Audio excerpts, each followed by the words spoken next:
I spent 7 whole years married to a woman I thought I knew inside and out. Her name was Sarah, and for a long time, I felt like the luckiest man in the world just being with her. We met back in college. She was that bright, outgoing type who could light up a room with a single laugh. I'm a pretty simple guy, so when she first showed interest in me, I felt like I'd somehow won a lottery I didn't even know I'd entered. We built a life together in a small suburban neighborhood just outside the city. Our house was modest, a cozy little place with a couple of bedrooms, creaky floors, and a yard that I tried my best to keep mowed. Some folks might have wanted something flashier, but I was content with it. For me, it was a home filled with warmth and memories, like the scent of freshly brewed coffee in the mornings, or the way the sunlight pooled in through the living room windows on quiet Sunday afternoons. For 7 years, I never imagined anything could shake the trust one had in Sarah. And then, all of a sudden, I found myself facing a part of her I never even knew existed. It all started so small, so innocently, I guess. It was a Friday night, and I remember sitting across from Sarah at our humble kitchen table. The place was tidy, mostly because she always insisted on wiping down every surface after dinner. She came home that night glowing, practically bouncing on her toes, and I couldn't help but wonder what had gotten into her. "You won't believe this," she said, her grin about a mile wide. "Believe what?" I asked, trying to match her enthusiasm. "Amber thinks I should join her gym," she replied, shrugging a bit. "She says it might be exactly what I need, to shake up my routine and get out of this weird funk I've been feeling." Now, Amber was one of Sarah's best friends from college, though I'd never exactly clicked with her. I usually kept quiet about it, but I'd heard stories over the years about Amber's personal life, which was, to put it politely, a little wild. She'd been married and divorced more than once, always under messy circumstances. Still, if Sarah wanted to try out something new, like a gym, I didn't see any real harm in it. People say exercise is good for you, and I wanted her to be happy. "Sure thing," I told her, nodding. "Sounds like it could be good for you." She looked so excited that I almost felt excited myself. She leaned over, pressed a quick kiss to my cheek, and that was that. It felt like some kind of switch had flipped inside her. Overnight, she had a different energy, bubbling over with enthusiasm. She'd come home from her workouts a little breathless, talking about how much she was pushing herself, how great it felt to sweat off the stress from work. I didn't see a downside. She seemed happier, so I was happy too. But soon, she started mentioning this Jason fellow, a personal trainer who worked at the gym. She'd say, "Jason helped me with my form today," or "Jason showed me this new routine." At first, I barely thought twice about it. He was just some guy helping my wife stay motivated. Yet, as the weeks rolled by, her workouts stretched longer than usual, 2 hours, sometimes more. She'd come home with a flush to her cheeks that looked more intense than just post-exercise glow. I even spotted faint red marks on her neck once or twice. She always waved them off as bruises from lifting weights or from some tough workout session. One night, I saw a big bruise under her shirt when she was about to hop in the shower. "Hey, honey," I asked, forcing a chuckle, "did you hurt yourself at the gym?" Her reaction was immediate. She yanked her shirt back down like she'd been caught stealing something. "Oh, it's nothing," she said. "You know, rough day doing squats and stuff." I wanted to believe her, but a tight feeling formed in my chest. A little voice in the back of my mind started whispering that maybe not everything was as innocent as it seemed. Yet, she'd just kiss me on the cheek, say she was tired, and head to bed before I could really press the issue. That left me lying awake under the dim glow of our bedroom lamp, staring at the ceiling fan, wondering if I was losing my mind. When I thought about it, it wasn't just the gym routine that bothered me, it was also Amber. Like I said, I never really clicked with her. She had a track record of cheating on her own husbands, which left a sour taste in my mouth. But Sarah adored her, and they'd been tight since their college days, so I'd learned to just deal with it. Lately, though, Sarah and Amber were going out more often, girls' nights, they called it, usually right after the gym. Each time Sarah came home, she smelled of sweat and perfume, her hair a tangled mess of sorts, and she acted distant, like she had something on her mind she didn't want to share. One late night, she stumbled in, looking like she'd been running through a storm. Her hair was all over the place, and there was this scent on her, something unfamiliar, maybe cologne or a strange perfume, I couldn't really tell. I asked her point blank if she needed to go out every single evening. She shot me this irritated look that took me by surprise. "Ethan," she said, my name cutting like a knife, "I can't sit around the house forever. I need to do something for myself. I've been feeling stuck, and you know it." She had a point that she'd been restless, but something about it just didn't feel right. My gut told me there was more going on, yet I couldn't put my finger on it. So I tried to drop it, but those uneasy suspicions only grew louder in my head. One evening, I decided to take Sarah out to dinner. I figured maybe if we spent some quality time together, we could get back on the same page. We ate at a nice little bistro near the office building where I work. The night air was cool, and the glow from the streetlights made our walk feel kind of romantic, even though there was still an awkward tension between us. As we passed by a neighboring restaurant, I noticed a woman I recognized. She was Hannah, one of the workers there, locking up for the night. She was a friendly face I saw whenever I popped in for a quick lunch. Hannah was sweet in a quiet way, dark eyes, a ready smile, and a confident laugh that could make a bad day feel brighter. I admit, I'd caught myself noticing her more than once, but I never let my thoughts go anywhere else because, well, I was married. Plain and simple. "Sarah," I said, nudging my wife gently, "this is Hannah. She works in that place next door to my office." "Hannah, this is my wife, Sarah." Hannah got this startled look for just half a second, her mouth parted, and her eyes darted to Sarah. I remember thinking it was odd, but then she smiled politely and said hello. We exchanged small talk, the kind of pleasantries you toss around when you don't really know someone that well. Then I guided Sarah further down the sidewalk, hoping to salvage what remained of our evening. But later that night, my phone buzzed unexpectedly. It was an unknown number. The text said, "Hey, it's Hannah. I really need to talk to you." I just stared at my phone, baffled.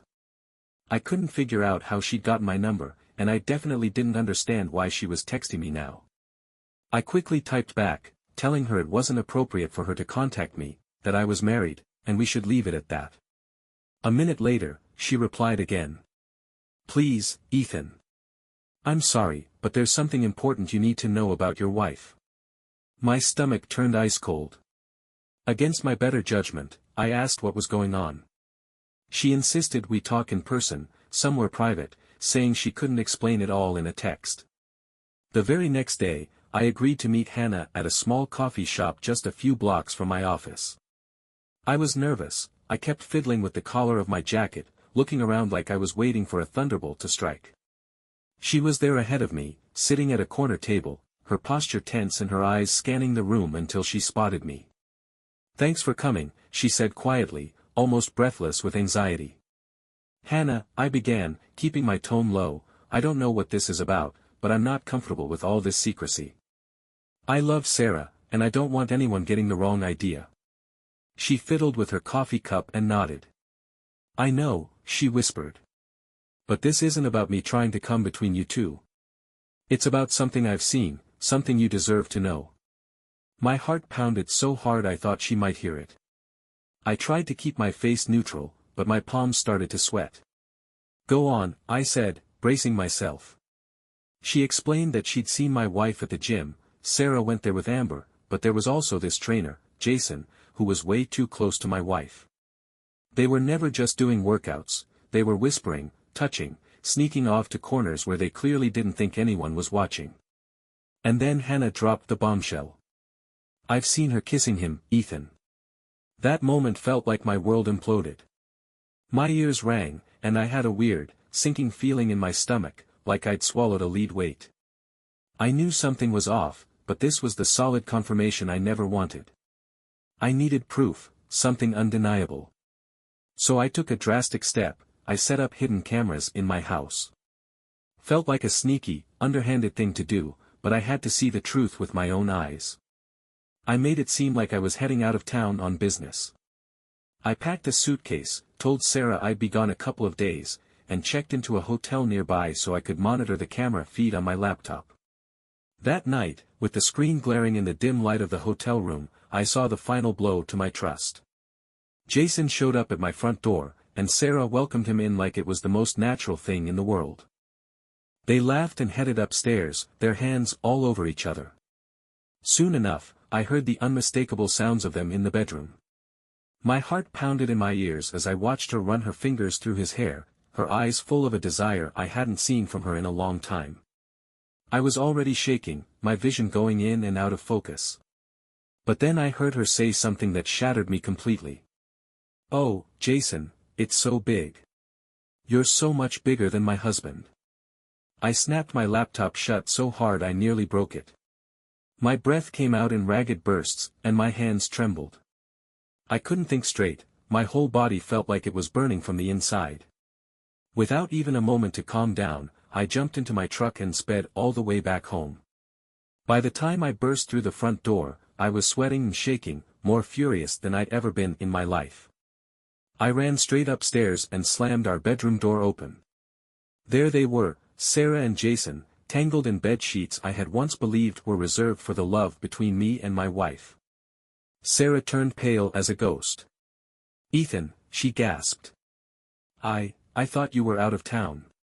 Jason scrambled off the bed, fumbling for his clothes with trembling hands. I remember the look of sheer terror on his face, but I wasn't really focused on him. My gaze locked onto Sarah, my wife, my partner of 7 years, who was now looking back at me with equal parts shock and guilt. "So this is it?" I said, my voice eerily calm, which surprised even me. "This is what you do when I'm gone." She tried to speak, but no words came out. Jason was frozen near the bedroom door, acting like he hoped he'd suddenly vanish. "How long has this been going on?" I demanded. "A month? 2 months? Longer?" Sarah's lip quivered before she finally managed to force out some kind of explanation. Well, I just needed something new. Something exciting." I let out a harsh laugh, the sound ripping from my throat. It was such a bitter, ragged thing. A gym membership wasn't enough excitement, huh? I asked. "You had to bring it into our home? Into our bed?" She sat there, staring at me like I was a stranger. Then she dropped a bomb that cut me to the core. "You never satisfied me, Ethan," she spat out, voice trembling. "You're too small for me, and I got tired of pretending otherwise." I can't even describe the pain that shot through me then. A mix of anger, humiliation, heartbreak, it all clenched around my chest like a vice. I stood there in stunned silence, replaying her words in my head. She said it like it was some ordinary fact, like saying the sky was blue. I'd always thought our love was more than just the physical stuff, guess I was wrong. "If that's how you felt," I said, forcing my voice to stay steady, "why didn't you just leave? Why lie and sneak around behind my back?" She shook her head, tears in her eyes, but there was a trace of defiance in her posture. "Because I didn't know what I wanted," she explained, her voice cracking. "Part of me still thought we could work this out, but I just couldn't keep living that lie." I stared at her for a long moment, all these memories flooding my mind, our wedding day, the old photo album, the nights we stayed up talking about our dreams. And now, here we were, with a man named Jason standing awkwardly in the corner. "Get out of my house," I said, pointing at him. "Right now." He pulled on his sneakers, grabbed his phone off the dresser, and practically sprinted out without looking back. I turned to Sarah, who was clutching the bedsheet around herself. "Pack your bags," I told her, my voice cold as ice. "We're done." She waited for me to say something else, to show some hint of forgiveness, I guess, but I had nothing left to give. The next morning, I contacted a lawyer. It felt surreal sitting at my plain wooden kitchen table, flipping through phone numbers and scribbling notes on a legal pad. Sarah didn't fight it at all. She just packed her things over a couple of days, stuffed her car full of boxes, and left. Watching her drive away was like an out-of-body experience. Part of me wanted to scream, part of me just felt numb. Those first few weeks after she left were some of the loneliest I've ever experienced. I'd come home to a silent house, no clanking dishes from the kitchen, no voice calling out from the living room, no presence at all except for my own footsteps echoing off the walls. I tried to fill the emptiness with TV shows, random hobbies, even reorganizing the garage. Nothing really worked to heal that raw ache. Then, out of nowhere, I got a text from Jason, of all people. I nearly dropped my phone when I saw his name pop up. I couldn't imagine what he wanted. "I messed up," he wrote. "I'm sorry. I know it probably doesn't mean much, but I feel terrible about everything. If you'd let me, I'd like to make amends somehow." I almost threw my phone across the room. But I took a breath, calmed myself, and read the rest of the message. He offered to train me for free, to help me get into shape, to show that he truly regretted his role in ruining my marriage. My first reaction was to tell him to go to hell. But something inside me decided to hear him out. I guess I wanted to prove to myself, and maybe even to Sarah, not that she'd notice anymore, that I wasn't some weak, pitiful guy she could just walk all over. So, I started going to the gym with him. At first, it was beyond awkward. We barely looked at each other while I pushed through sets on the weight machines. But gradually, the tension lifted. Jason opened up about how Sarah had told him that we were separated, that our marriage was basically over and done. He claimed she never mentioned we were still sharing the same bed and same house. I felt a pang of fresh anger at Sarah. So not only did she cheat, she'd lied to him, too. Over time, I actually started liking the workouts. I lost weight, gained some muscle, and felt more confident than I had in years. Funny thing was, I also started liking Jason.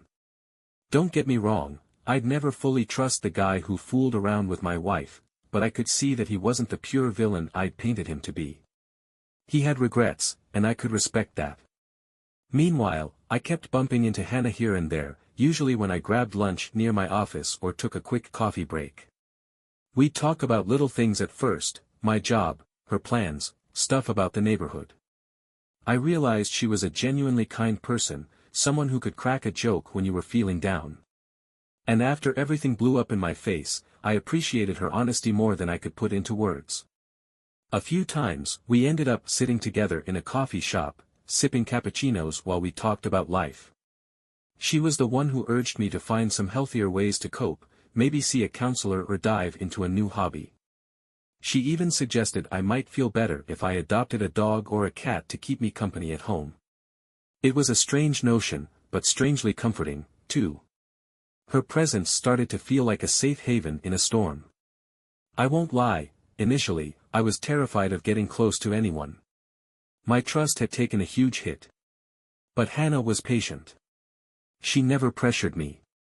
She had her own quiet scars, and maybe that's what made her so understanding. Not long after my divorce was finalized, Hannah and I found ourselves texting each other more often, nothing romantic at first, just friendly banter about how my workout went, or what new dessert she was testing out at the restaurant. But slowly, those texts turned into shared secrets, emotional confessions about how lonely we both felt sometimes. One day, I realized I actually looked forward to hearing from her, to seeing her face light up when we chatted in person. And before I knew it, I started feeling something I never thought I'd feel again, hope. In a weird twist, the whole nightmare led me to two unexpected allies, Jason, the man I once wanted to punch in the face, and Hannah, the kind soul who risked stepping into the mess to tell me the truth. My unfaithful wife was gone, but in her wake, I found new connections that were honest and uplifting in a way I hadn't experienced before. 7 years of marriage ended like a tragic story, with betrayal and heartbreak, but you know what? Life moves on. I won't pretend it was easy, and I certainly won't say I'm over it. Wounds like that take time to heal. But day by day, with every push-up at the gym, every conversation with Hannah, every step toward building a life for myself, I felt a little stronger. If there's one thing this has taught me, it's that sometimes our biggest falls lead us to unexpected second chances. I lost a wife who had no qualms about lying to me, but I gained my self-respect. I discovered real friendship in a man who made a terrible mistake and owned up to it. And I found hope for love again in the eyes of a woman who cared enough to reach out, even when she risked being misunderstood.